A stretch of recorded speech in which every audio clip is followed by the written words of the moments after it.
Part-13 Provincial Executive 162 Executive Power of Province 1.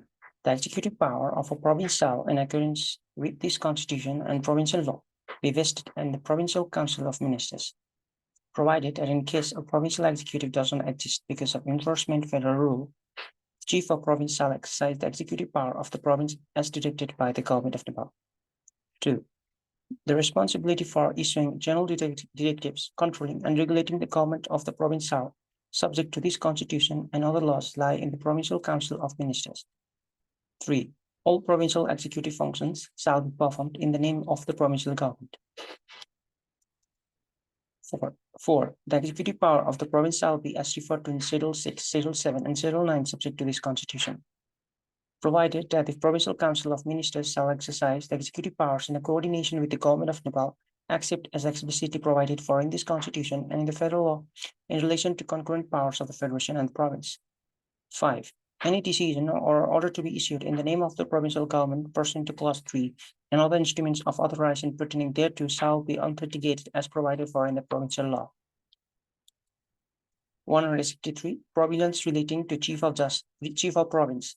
1. There shall be a chief of province in each province as a representative of the government of Nepal. 2. The president shall appoint one chief of province for each province.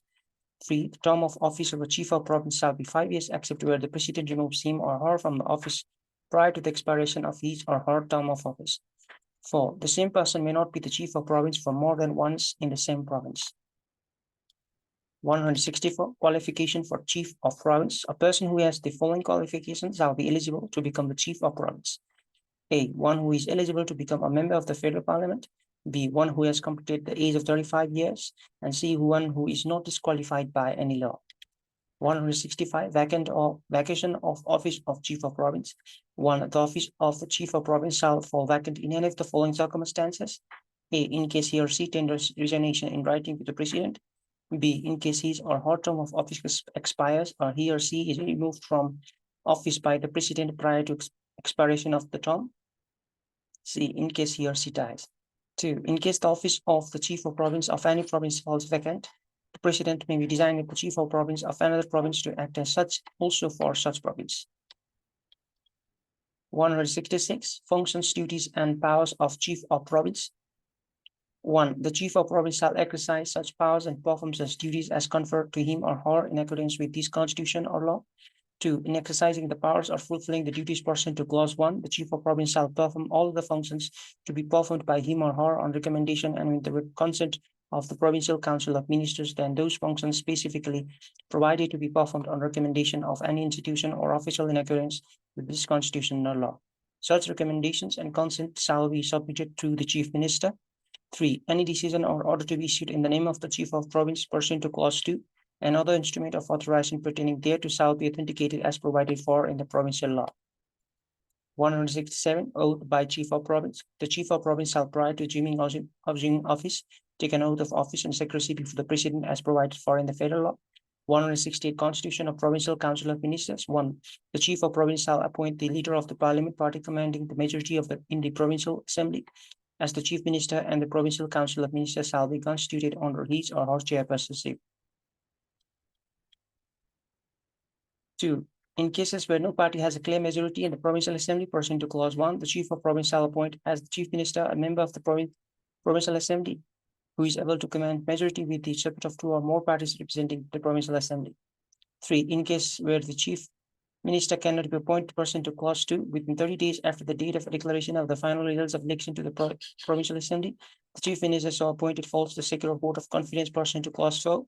The chief of province shall appoint as the chief minister the parliamentary party leader of the party which has the highest number of members in the Provincial Assembly. 4. The chief minister appointed pursuant to Clause 2 or 3 shall secure a vote of confidence from the Provincial Assembly within 30 days after the date of such appointment. 5. In cases where the chief minister appointed pursuant to Clause 3 fails to secure a vote of confidence under Clause 12, and any member referred to in Clause 2 presents a ground on which he or she is able to secure a vote of confidence in the Provincial Assembly, the chief of province shall appoint such members as the chief minister. 6. The chief minister appointed pursuant to Clause 5 shall secure a vote of confidence pursuant to Clause 4. 7. In cases where the chief minister appointed pursuant to Clause 5 fails to secure a vote of confidence, or the chief minister cannot be appointed, the Chief of Province shall, on recommendation of the Chief Minister, dissolve the Provincial Assembly and appoint a date of election so that the election to another Provincial Assembly is completed within 6 months. 8. Procedures on the appointment of the Chief Minister pursuant to this article shall be required to be completed within 35 days after the date of declaration of the final results of election to the Provincial Assembly held in accordance with this Constitution or the date on which the office of the Chief Minister has fallen vacant. 9. The Chief of Province shall, on recommendation of the Chief Minister, constitute the Provincial Council of Ministers, consisting of a maximum of 20% of the total number of members of the Provincial Assembly, including the Chief Minister, in accordance with the inclusive principle from amongst the members of the Provincial Assembly. For the purpose of this article, minister means a minister, minister of state, and assistant minister. The Chief Minister and ministers shall be collectively responsible to Provincial Assembly, and the ministers shall be individually responsible for the business of their respective ministries to the Chief Minister and Provincial Assembly. 169. Vacation of office of Chief Minister and Minister. 1. The office of the Chief Minister shall fall vacant in any of the following circumstances. A. In case he or she tenders resignation in writing to the Chief of Province. B. In case a vote of no confidence is adopted against him or her, of vote of confidence is not adopted pursuant to Article 188. C. In case he or she ceases to be a member of the Provincial Assembly. D. In case he or she dies. 2. The office of a minister shall fall vacant in any of the following circumstances. A. In case he or she tenders resignation in writing to the Chief Minister. B. In case the Chief Minister removes him or her from the office. C. In case the office of the Chief Minister falls vacant pursuant to subclause A, B, or C of clause 1. D. In case he or she dies. 3. Even though the office of the Chief Minister falls vacant pursuant to clause 1, the same Council of Ministers shall continue to act until another Provincial Council of Ministers is constituted. Provided that in case the Chief Minister dies, the senior-most minister shall act as the Chief Minister and until a new Chief Minister is appointed. 170. Non-member of Provincial Assembly may become minister. 1. Notwithstanding anything contained in clause 9 of Article 168, the Chief of Province may, on the recommendation of the Chief Minister, appoint any person who is not a member of the Provincial Assembly as minister. 2. A minister appointed pursuant to clause 1 shall be required to become a member of the Provincial Assembly within 6 months from the date of taking an oath by him or her. 3. In the event of failure to become a member of the Provincial Assembly within the period of referred to clause 2, he or she shall not be eligible to be reappointed to the office of minister during the term of the then Provincial Assembly. 4.